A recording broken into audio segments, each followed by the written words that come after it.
What's up, Adi Axel's family? How is it going? Welcome and thank you so much for tuning in today's 5-minute nutrition access at home session with me, Coach Jakob.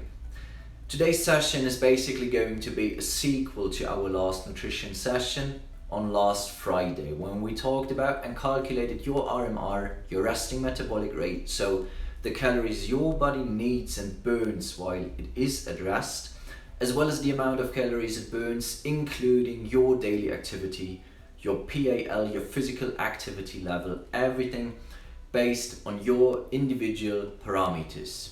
Now, if you remember, at the end of this last video, I announced that I would talk about the distribution of these calories on macronutrients, so carbs, protein, and fat. And I also mentioned the topic food tracking when I was speaking about upcoming subjects. And now, these two things are exactly what I want to focus on with you today. So calorie distribution on macros and food tracking. However, and I want to mention this before, I want to keep these actually huge topics relatively compact. These are quite fundamental things to talk about and to start off with. And I know for sure that this is what so many of you are interested in, because this is what is brought face to face to us every day. In the grocery store, through the nutrition facts we see on all these packaged foods, and via social media also. And here's my point, as soon as we would go into just slightly greater detail there, it would miss the target and go beyond the scope of these first few 5-minute nutrition videos and the benefit for you and your practical application of it.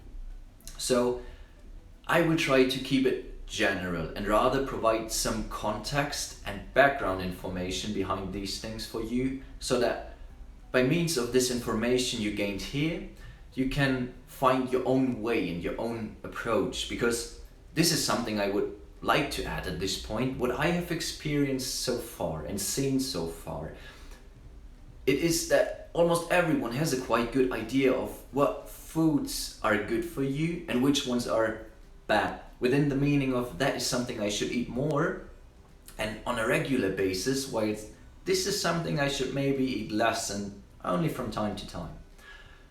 Alright, now the first question is, if we are looking at our plate and what is on it, we hopefully enjoy what we see and smell and later taste, but in a bit more pragmatic way and for the sake of the following elaborations, we also can see sources of our macronutrients, so carbohydrates, rice or noodles for example, protein, animal or plant-based, and fat, for instance seeds and nuts.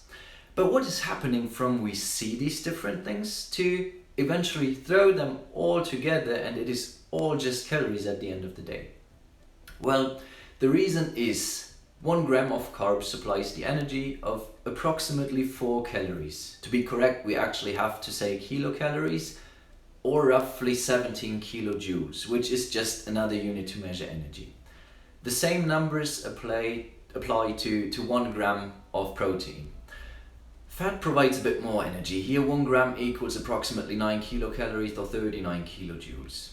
But now the question is, where do these numbers come from? From the food labels and nutrition facts. Yes, I totally get that, but how is it really determined? How are these numbers really determined? The answer is to find out any material's energy value. It basically just gets burned in a specific chamber surrounded by a certain amount of water, in order to then observe to which extent this water is heated, what ultimately lets you draw conclusions on the energy value of a piece of wood and a grain of rice at the same time. Now, with that being said, to make this short, our human body is not an oven we have to heat. Up to a certain point it is, yes, but then it becomes much more complex. Just one question I would like to ask you. How do you know exactly what amount of an apple you eat is utilized by your system and what amount you just excrete? So, like I told you in the last video with respect to your RMR and RMR times PAL calculations, that the results serve as a good orientation but not as a 100% guideline, same applies here. The energy value the piece of wood produces in the combustion chamber is transferable to its effect in the oven. But that is not how it works with a grain of rice in the chamber and your body. We could say estimations everywhere. Therefore, science calls nutrition facts labels comedy of errors.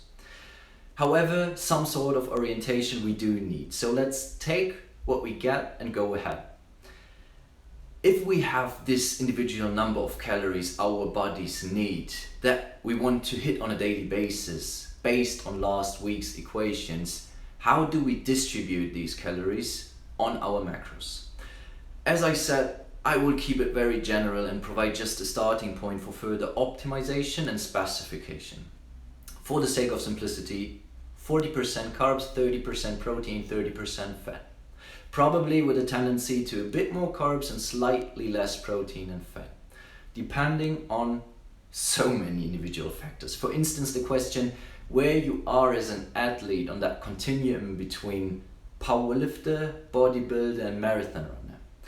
Thus, we are incredibly far away from one size fits all, and these are very generalized recommendations I give. Recommendations which you will similarly get from all these nutritions and food tracking apps out there. What perfectly brings me to my next point. My personal opinion, my approach towards food tracking, short and precise. For building awareness and gaining knowledge about what and when we eat and drink, to me, it does make sense to a certain extent to track it all as accurately as possible without being stressful.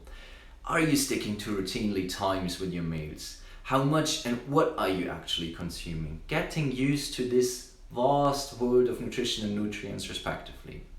But then, as soon as you have gained these insights and as soon as you have that idea of your sources for carbs, protein and fat, and to take it up a notch maybe, your fibers, vitamins, minerals and so on, that you can then combine accordingly, as well as an idea of the respective amounts of food that are beneficial for you and your goals, try to move on from having to note down everything somewhere every time and trust your then newly established habits and senses.